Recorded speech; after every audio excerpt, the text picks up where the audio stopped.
Segundo livro das Crônicas, capítulo 9. A visita da rainha de Sabá. A rainha de Sabá ouviu falar da fama de Salomão e foi até Jerusalém a fim de pô-lo à prova com perguntas difíceis. Ela chegou com um grupo de servidores e também camelos carregados de especiarias, uma grande quantidade de ouro e de pedras preciosas. Quando se encontrou com Salomão, ela lhe fez todas as perguntas que pôde imaginar. Ele respondeu a todas. Não houve nenhuma que fosse difícil demais para ele responder. A rainha de Sabá ouviu a sabedoria de Salomão e viu o palácio que ele havia construído.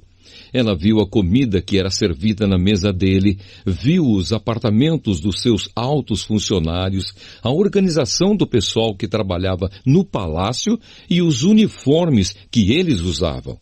Viu os empregados que o serviam nos banquetes e os seus uniformes e os sacrifícios que ele oferecia no templo.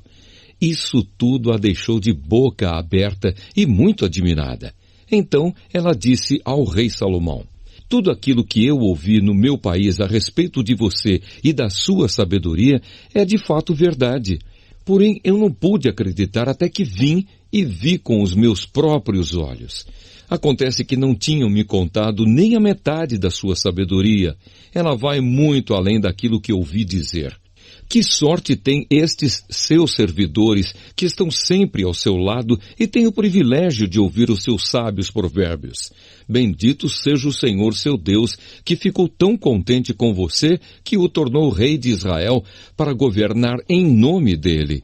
O amor dele pelo povo de Israel é eterno e ele quer conservar este povo para sempre como uma nação.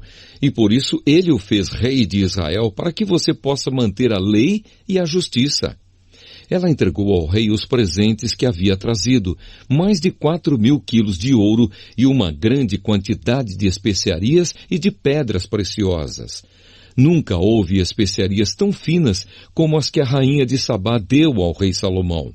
Os homens do rei Hirão e do rei Salomão, que haviam trazido ouro da terra de Ofir, também trouxeram madeira de sândalo e pedras preciosas.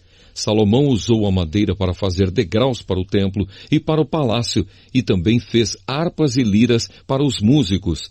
Nunca tinham sido vistos em Jerusalém instrumentos musicais tão bonitos.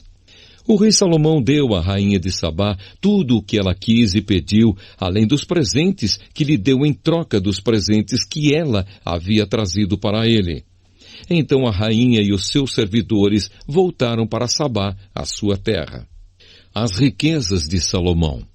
Todos os anos o rei Salomão recebia mais ou menos 23.000 quilos de ouro, além dos impostos pagos pelos comerciantes e vendedores. Também os reis árabes e os administradores dos vários distritos do país lhe traziam prata e ouro. Salomão fez 200 grandes escudos e mandou folhear cada um com quase 7 quilos de ouro. Também fez 300 escudos menores e folheou cada um com quase 3,5 quilos de ouro.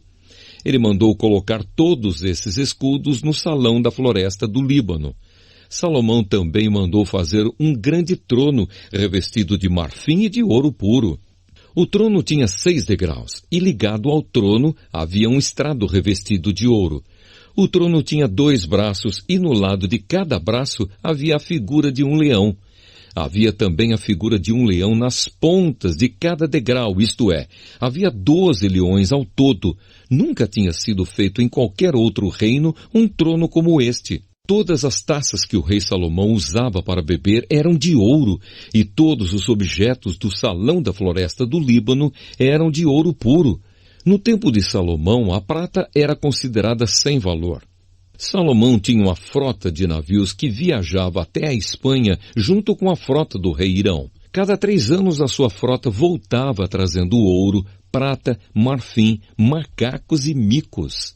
O rei Salomão era mais rico e mais sábio do que qualquer outro rei, e todos os outros reis queriam ir ouvir a sabedoria que Deus lhe tinha dado. Todos os que chegavam traziam um presente para ele, objetos de prata e de ouro, roupas, armas, especiarias, cavalos e mulas, e era assim ano após ano. Salomão tinha 4.000 cocheiras para os seus carros de guerra e para os seus cavalos, e também possuía 12.000 cavalos de cavalaria. Ele deixou em Jerusalém uma parte deles e espalhou o resto por várias cidades que haviam sido preparadas para isso. Ele dominava todos os reis que havia desde o rio Eufrates até a terra dos filisteus e até a fronteira do Egito. Em Jerusalém, durante o seu reinado, a prata era tão comum como as pedras, e havia tantos cedros como as figueiras bravas que existem nas planícies de Judá. Ele importava cavalos de Musri e de todos os outros países. A morte de Salomão. Todas as outras coisas que Salomão fez do princípio do seu reinado até o fim estão escritas nos livros História do profeta Natã, Profecia de Aías, de Siló e Visões do profeta Ido. Esse último livro fala também do rei Jeroboão, filho de Nebate. Salomão governou 40 anos em Jerusalém como rei de toda a terra de Israel. Ele morreu e foi sepultado na cidade de Davi, e o seu filho Roboão ficou no lugar dele como rei.